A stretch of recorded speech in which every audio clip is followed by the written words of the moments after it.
السلام علیکم ورحمۃ اللہ وبرکاتہ۔ اعوذ باللہ السمیع العلیم من الشیطان الرجیم من ہمزہ ونفخہ ونفثہ۔ بسم اللہ الرحمن الرحیم۔ وأوحینا الی موسیٰ ان اسر بعبادی انکم متبعون وأوحینا الی موسیٰ ان اسر بعبادی انکم متبعون فأرسل فرعون في المدائن حاشرين إن هؤلاء لشرذمة قليلون وإنهم لنا لغائظون وإنا لجميع حاذرون فأخرجناهم من جنات وعيون وكنوز ومقام كريم كذلك وأورثناها بني إسرائيل۔ محترم سامعین کرام، سورۃ الشعراء سورہ نمبر 26 اور اسی صورت سے آیت نمبر 52 سے لے کر کے 59 تک، یعنی آیت نمبر 52 سے لے کر کے آیت نمبر 59 تک ابھی آپ کے سامنے تلاوت کی گئی۔ اور یہ جو آیات ہیں وہ پچھلی آیتوں سے بالکل مرتبط ہے، جڑی ہوئی ہے، اور جو واقعہ سیدنا موسیٰ علیہ السلام اور فرعون کا ابھی آپ کے سامنے کنٹینیو تفصیل اور ترتیب کے ساتھ پیش کیا جا رہا ہے آیات کی روشنی میں، اسی سلسلے کی یہ کڑی ہے۔ سامعین کرام، اللہ تبارک و تعالیٰ نے فرمایا وَأَوْحَيْنَا إِلَى مُوسَىٰ أَنْ أَسْرِ بِعِبَادِي إِنَّكُمْ مُتَّبَعُونَ، اور ہم نے موسیٰ کو وحی کی کہ راتوں رات میرے بندوں کو لے کر نکل جاؤ، تمہارا پیچھا کیا جائے گا۔ فَأَرْسَلَ فِرْعَوْنُ فِي الْمَدَائِنِ حَاشِرِينَ، جب موسیٰ علیہ السلام نکل گئے تو اس پر فرعون نے اپنے فوج کو اکٹھا کیا۔ فوج کو اکٹھا کرنے کے لیے شہروں میں آدمی بھیج دیا۔ ان ہؤلاء لشرذمۃ قلیلون، اور انہیں کہلا بھیجا کہ یہ مٹھی بھر لوگ ہیں۔ وانہم لنا لغائظون، اور یہ ہمیں غصہ چڑھا رہے ہیں۔ وانا لجمیع حاضرون، اور یقیناً ہم ایک مسلح جماعت ہے، یعنی مسلح لشکر ہیں۔ سامعین کرام، یہاں پر بہت ساری باتوں کو، بہت سارے واقعات کو ایک اختصار کے تحت نہیں بیان کیا گیا ہے، اور جیسا کہ اس سے پہلے جو درس ہم نے آپ کے سامنے دیا تھا اس میں ہم نے یہ بتلایا تھا کہ جب فرعون کے جادوگروں اور موسیٰ علیہ السلام کے مابین جب مقابلہ ہوا تو اللہ تبارک و تعالیٰ نے موسیٰ علیہ السلام کو حق کو غلبہ دیا، جس کے ریئیکشن میں جو جادوگر تھے وہ سارے کے سارے اللہ تبارک و تعالیٰ کے لیے سجدہ ریز ہو گئے موسیٰ علیہ السلام کی رسالت پر، اور اللہ تبارک و تعالیٰ کی حقانیت پر ایمان لے آئے، موسیٰ علیہ السلام کی دعوت کو قبول کر لیا۔ تو فرعون نے ان لوگوں کو دھمکی دیا۔ دھمکی کیا دیا کہ تم لوگ جو ہے موسیٰ سے ملے ہوئے ہو، لہٰذا جتنے بھی جادوگر ہیں جو اپنی بات سے پھر کر کے موسیٰ پر اور موسیٰ کے رب پر ایمان لے آئے ہیں، ان تمام کو سولی پر چڑھایا جائے گا اور ان کے مخالف سمتوں کے ہاتھ کو کاٹ لیا جائے گا۔ ابھی جو دھمکی اس نے دیا تھا اس نے پورا کیا یا نہیں کیا، اس کے بارے میں بالکل وضاحت کے ساتھ کوئی بات نہیں ہے، لیکن اس سلسلے میں جو راجح اور غالب بات ہے وہ یہ کہ اس نے ضرور ایسا کیا ہوگا۔ کیوں ایسا کیا ہوگا؟ اس کی دو وجہ ہے۔ پہلی وجہ یہ ہے کہ بعض تفسیری روایتوں میں اس کی تفصیل ملتی ہے کہ ایسے ایسے اس نے سولی چڑھایا، ہاتھ کاٹا، جب مرنے لگے تو ان لوگوں کو جنت نظر آنے لگی، یہ روایتوں کے اندر آتا ہے، پہلی بات۔ دوسری بات، یہ اس دنیا کے اندر باطل پرستوں کی عادت رہی ہے کہ جب وہ اپنے باطل پرستی کے اوپر بالکل اڑ جاتے ہیں، اکڑ جاتے ہیں، اور حق کا حامل جو انسان ہوتا ہے ان کے سامنے جب باتوں کو دلائل سے پیش کرتا ہے، اور جب ان دلائل کا کچھ جواب ان لوگوں کو بن نہیں پڑ پاتا ہے تو تشدد پہ آمادہ ہو جاتے ہیں، یا اوچھے حرکتیں اور ہتھ کنڈے اختیار کرنا شروع کر دیتے ہیں تاکہ جو حق پرست ہے، جو حق بات کو لوگوں کے سامنے پھیلا رہا ہے، کیسے بھی کر کے اس کو ڈیمیج کیا جائے۔ اور یقیناً اس نے ایسا کیا ہوگا۔ لیکن جب یہ سارا معاملہ ہو گیا تو اس کے بعد موسیٰ علیہ السلام بنی اسرائیل کے درمیان بہت دنوں تک رہے، مصر میں بہت دنوں تک رہے، دعوت و تبلیغ کرتے رہے، فرعون کو بھی سمجھاتے رہے، بہت سارے معاملات ہوئے۔ اسی دوران بہت سارے بنی اسرائیل کے جو لوگ تھے وہ لوگ موسیٰ علیہ السلام پر ایمان لے آئے۔ جب بنی اسرائیل کے لوگ موسیٰ علیہ السلام کے اوپر ایمان لانا شروع کیے تو پھر سے فرعون نے وہی حکم لگایا جو پہلے لگایا تھا۔ کیا حکم لگایا؟ کہ بنی اسرائیل کے جتنے بھی پیدا ہونے والے لڑکے ہوں گے ان کو قتل کر دیا جائے اور لڑکیوں کو چھوڑ دیا جائے، تاکہ اس طرح سے دھیرے دھیرے بنی اسرائیل کی نسل کو ختم کر دیا جائے۔ لیکن دنیا میں ہمیشہ ایسا ہی ہوا ہے کہ انسان کچھ اور سوچتا ہے اور اللہ تبارک و تعالیٰ کی مرضی اور مشیت کچھ اور ہوتی ہے. یہ اللہ تبارک و تعالیٰ کی سنت رہی ہے. اللہ نے قرآن کریم میں فرما دیا ہے وَمَا تَشَاءُونَ إِلَّا أَن يَشَاءَ اللَّهُ رَبُّ الْعَالَمِينَ. تمہارے چاہنے سے نہیں ہوتا ہے، جو رب العالمین چاہتا ہے وہی ہوتا ہے.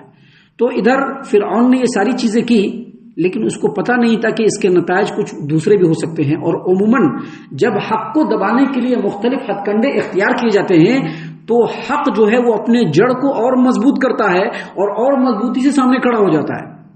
اور ایسے ہی ہوا. صرف بنی اسرائیل کے لوگ نہیں، فرعون کے آل میں سے اور ان کے قوم کے لوگوں میں سے بھی بہت سارے لوگ چوری چھپے ایمان لے آئے، جس کا ذکر آگے کہیں پر اللہ تبارک و تعالیٰ نے کیا ہے. سورۃ المومن میں اس کا ذکر ہے جو ہم وہاں پر بیان کریں گے 24ویں پارے کے اندر. وہاں پر اللہ نے اس بات کا ذکر کیا ہے کہ بہت سارے جو فرعون کے قوم کے لوگ تھے وہ لوگ بھی چوری چھپے ایمان لے آئے.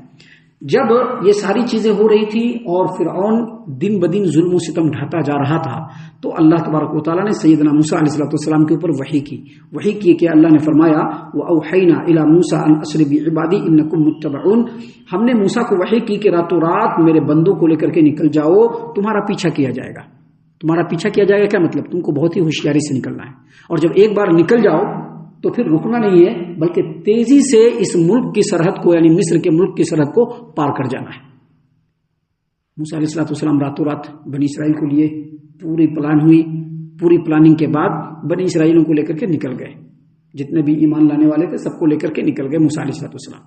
جب موسیٰ علیہ السلام بنی اسرائیلیوں کو لے کر کے نکل گئے تو فرعون سرپٹا گیا. کیوں سرپٹا گیا؟ اتنے دنوں سے غلام بنا کر کے رکھا تھا، اب موسیٰ آیا اور لے کر کے بھاگ رہا ہے اپنے قوم کے لوگوں کو. سرپٹا گیا، غصے میں بھر گیا. اب اس کے پاس پاور تھا، ہولڈ تھا، سارے ملک پر حکمرانی تھی. فوراً اس نے جو ہے تمام جو ہے چیزوں کو حرکت میں لا دیا. اللہ تبارک و تعالیٰ نے فرمایا کہ فَأَرْسَلَ فِرْعَوْنُ فِي الْمَدَائِنِ حَاشِرِينَ. شہروں کے اندر اس نے لوگوں کو بھیج دیا. کیوں بھیج دیا؟ کہ جتنے بھی لوگ ہیں سارے لشکر کو ایک جگہ جمع کر دیا جائے، سب لوگ مسلح ہو کر کے جمع ہو جائیں. آگے کہا اللہ تبارک و تعالیٰ نے إِنَّ هَؤُلَاءِ لَشِرْذِمَةٌ قَلِيلُونَ. فرعون نے کہا کہ یہ مٹھی بھر لوگ ہیں جو ہم سے بچ کر کے بھاگے جا رہے ہیں. آگے کہا وَإِنَّهُمْ لَنَا لَغَائِظُونَ. یہ مٹھی بھر جو لوگ ہیں ہم لوگوں کو غصہ دلا رہے ہیں. ہم لوگ اتنی بڑی جماعت ہے اور ہم لوگوں کے پاس پورا پاور ہے، ہولڈ ہے، اسلحہ ہے، سب کچھ ہے، اور ہمارے مقابلے میں یہ نہتھے لوگ، گرے پڑے لوگ ہم لوگوں کو غصہ دلا رہے ہیں اور بھاگے جا رہے ہیں. مزید اس نے کہا وَإِنَّا لَجَمِيعٌ حَاضِرُونَ. اور ہم لوگ ایک مسلح جماعت ہیں جو کبھی بھی ان لوگوں کے اوپر ہاتھ ڈال کر کے ان کو اپنے شکنجے میں لے کر کے ان کو ان کے انجام تک پہنچا سکتے ہیں. لہذا سارے لوگ جمع ہو جائیں، ان کا پیچھا کرنا ہے، ان کو پکڑنا ہے، ان کو گرفتار کرنا ہے اور ان کو ان کے انجام تک پہنچانا ہے. یہاں پر اللہ تبارک و تعالیٰ نے باتوں کو بیان کرنے کے بعد آگے جو اسلوب ہے اس پر غور کرنے کی ضرورت ہے. اللہ تبارک و تعالیٰ نے کس اسلوب اور کس انداز میں فرعون کے تعلق سے گفتگو فرمائی ہے. دیکھیے اللہ نے کیا فرمایا فَأَخْرَجْنَاهُمْ مِنْ جَنَّاتٍ وَعُيُونٍ. فَأَخْرَجْنَاهُمْ مِنْ جَنَّاتٍ وَعُيُونٍ. اس طرح ہم نے فرعونیوں کو ان کے باغات اور چشموں سے وَكُنُوزٍ وَمَقَامٍ كَرِيمٍ ان کے خزانوں اور بہترین جو ان کے مکانات تھے اس سے ہم ان کو نکال لائے. کہاں سے نکال لائے؟ ان کے بہترین باغوں سے نکال لائے، ان کے خزانوں سے نکال لائے، ان کے جو لگژریس جو اس وقت کے گھر تھے ان گھروں سے ان کو نکال لائے. کیا مطلب اس کا؟ اس کا مطلب یہ ہے کہ اللہ تبارک و تعالیٰ نے یہاں پر فرمایا ہے کہ جب فرعون کو پتہ چل گیا کہ موسیٰ علیہ السلام اپنی قوم کو لے کر کے بھاگ چکے ہیں، فرار ہو چکے ہیں، یہاں سے بھاگے جا رہے ہیں، تو اس نے فوراً لوگوں کو جمع کر لیا. جمع کرنے کے بعد موسیٰ علیہ السلام اور بنی اسرائیل کا پیچھا کرنا شروع کر دیا. مقصد کیا تھا؟ مقصد یہ تھا کہ یہ مٹھی بھر لوگ ہیں، ان کو پکڑ لیں گے، پکڑ کر کے گرفتار کر کے لے آئیں گے اور جو مخالفت پر آئے گا سب کو قتل کر دیں گے، باقی کو پھر سے غلام بنا لیں گے. یہی اس کا انٹینشن تھا. یاد رکھیے جتنی بھی حکومت کے پھوکے اس روئے زمین پر گزرے ہیں یا آئیں ان کی بس ایک ہی چاہت ہوتی ہے، جو سر اٹھائے ان کے سر کو قتل کر دو اور قلم کر دو، اور جو باقی بچے ان کو غلام بنا کر کے رکھنا.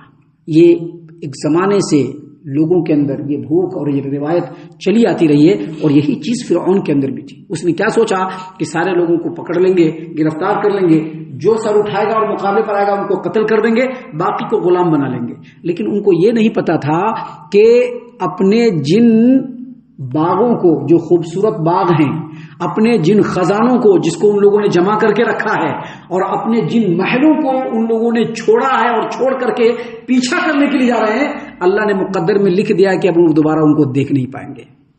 سوچ لیجئے، بس اتنی ہی ہے زندگی انسان کی۔